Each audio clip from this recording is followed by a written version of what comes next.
Si je rejoins Aquila RH, c'est parce que l'humain est au centre des préoccupations, satisfait largement.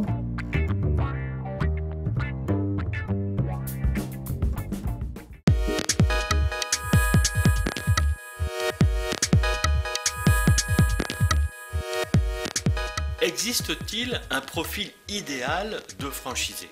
C'est une question très fréquente. La réponse est oui et non, c'est surtout non.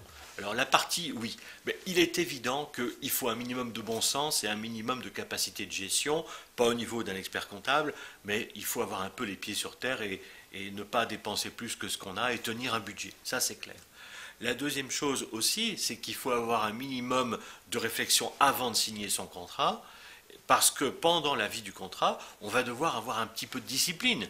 On veut que tous les franchisés aillent dans le même sens. Vous n'allez pas vouloir que les autres franchisés soient différents, appliquent plutôt une politique différente de la vôtre, et donc eux vont exiger aussi que vous alliez dans le même sens. Le franchisé, c'est quelqu'un d'autonome, mais pas indépendantiste, pas séparatiste. Et puis ensuite, vous comprenez bien que entre quelqu'un qui va gérer 30 personnes dans un McDo ou qui va gérer 300 personnes dans un hypermarché ou qui va laver les voitures lui-même, eh bien les compétences requises vont être complètement différentes.